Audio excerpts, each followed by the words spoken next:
bertanya Buya. Assalamualaikum Buya. Waalaikumsalam warahmatullahi wabarakatuh.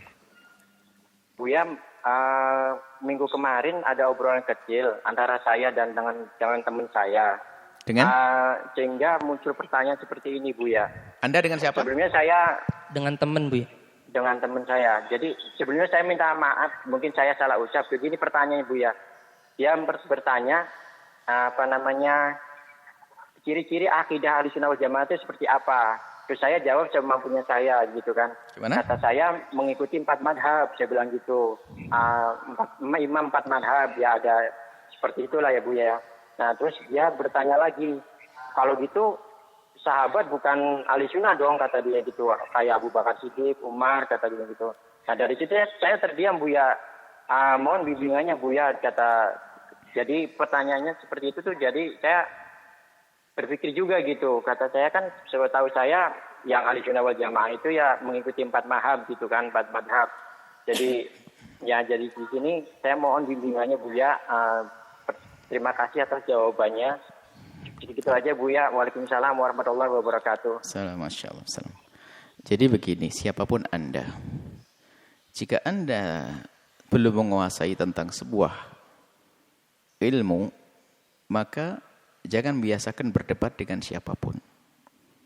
Karena akan menjadi musibah bagi Anda di saat Anda mati kutu, tidak bisa, bukan karena ilmunya salah, cuma karena Anda belum mampu. Ternyata teman debat Anda itu lebih mengerti, lalu Anda dijerumuskan nanti. Paling Anda ada berkatakan, aduh ini urusan guru saya. Kalau pengen tahu, tanyakan ke guru saya. Guru Anda di mana? Bawa. Itu akan terkunci mulutnya.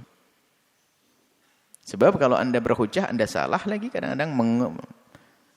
Termasuk jawaban Anda benar tapi kurang sempurna. Itu menjadikan banyak pertanyaan. Jadi Anda, kalau kami hadirkan kan ringkas saja. Akidah yang benar adalah dengan identitas 5, Islam, Ahli Sunnah wal Jamaah, Asy'ariyah, Sufiyah, bermadhab. Anda hanya mengambil satu tok bermadhab. Yang Anda ceritakan dengan 4 madhab. Sebetulnya dengan 4 madhab saja sudah dijelaskan. Loh, kalau begitu sahabat Nabi bagaimana? Kan tidak ikut madhab 4. Nah ini jawabannya sederhana. Justru 4 madhab inilah yang menghantarkan kita, yang memberitahu kita, yang mengenalkan kita kepada amalan-amalan sahabat Nabi. Sebab 4 madhab itu ngambilnya dari atasnya dengan cara yang benar sampai ke sahabat Nabi. Yang bukan 4 ini ngaco, palsu nanti itu. Jadi justru 4 madhab ini di saat rancohnya pemikiran fikih yang aneh-aneh, maka mereka inilah yang mengembalikan kita kepada Rasulullah dan sahabat Nabi, sehingga asas di dalam berhujjah mereka lihat kitabullah wa sunnat Rasulillah sallallahu alaihi wasallam. Kemudian ijma. Ijma ini mereka harus meniti pendapat-pendapat yang mendahuluinya. Kemudian kias. Dan kias pun ada dasarnya adalah kitab sunnah, enggak boleh kias semaunya. Jadi sebelumnya 4 madhab, karena hanya Anda belum pengalaman, mungkin Anda jadi bingung. Sebetulnya katakan, justru yang mengembalikan kita kepada sahabat Nabi yang 4 madhab ini. Di dalam urusan fikih, urusan akidah, Asy'ariyah, Maturidiyah. Ya, kalau ada orang mengatakan, saya ikut sahabat Nabi saja langsung, tidak perlulah ikut madhab-madhab. Ya, itu adalah omongan orang yang sombong.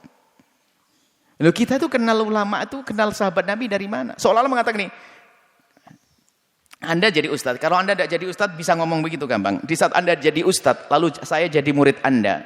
Di saat Anda menerang kamu hari ini, maaf ustadz, afan ustadz, sorry ustadz, Anda tidak mau ikut antum. Loh, kenapa? Anda mau ikut sahabat Nabi langsung. Ayo. Sama ngomong gitu, ini kan omong yang sombong. Ustadz Anda pasti, ustadz itu akan berkata, untuk kenal sahabat Nabi dari omongan saya dari guru saya dari guru saya, begitu. Hanya orang sombong, saya ingin langsung Quran, kitabullah, sahabat Nabi. Dari mana kita kenal sahabat Nabi?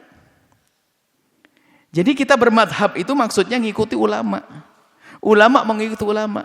Ulama mengikuti ulama. Lalu ulama ketemu dengan 4 madhab. 4 madhab ke atasnya itu adalah dari ulama. Mereka punya sanad guru yang jelas. Kenapa kalau cuma 4 madhab? Apa ada yang lainnya? 4 madhab ini karena mereka telah membuatkan rambu-rambu. Ada pondasinya, rambu-rambu, dasar-dasar pemikirannya yang berdasarkan pemikiran-pemikiran para sahabat Nabi. Misalnya itu tadi, harus kembali pada kitab, sunnah, ijma, kias, kemudian nanti ada adilah mukhtalaf fiha.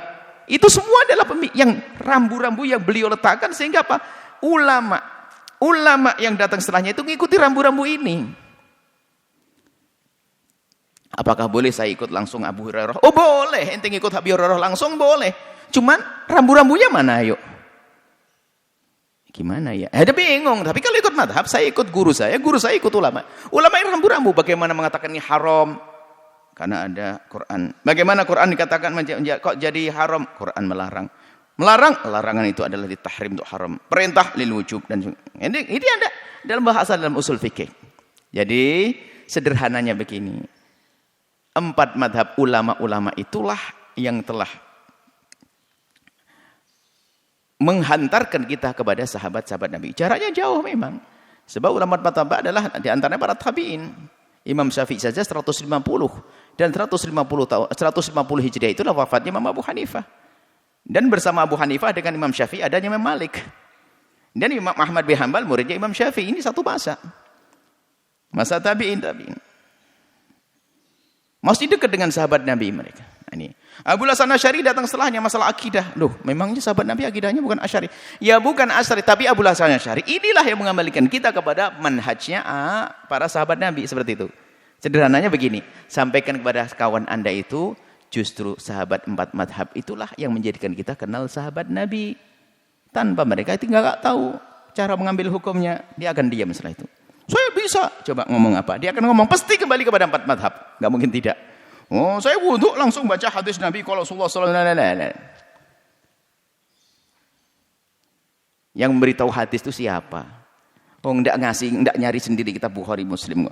Kalau seandainya semua umat, ya wahai kaum yang beriman, salatlah kalian. Ini ada Al-Quran, kitab Allah. Kamu bisa baca bahasa Arab kan? Bisa. Ini ada hadis kutubus sittah. Lakukan salat.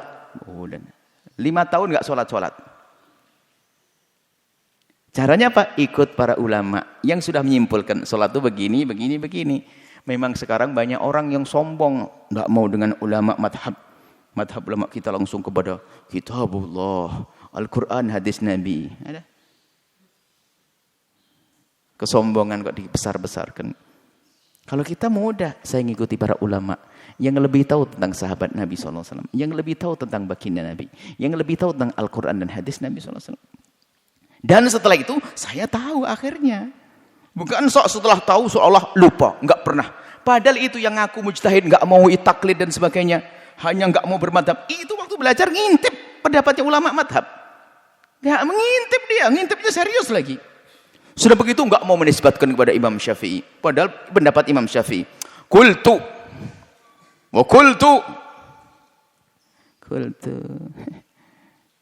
ngintip. Nah, ini loh hari ini kita dikuasai oleh orang-orang sombong seperti itu.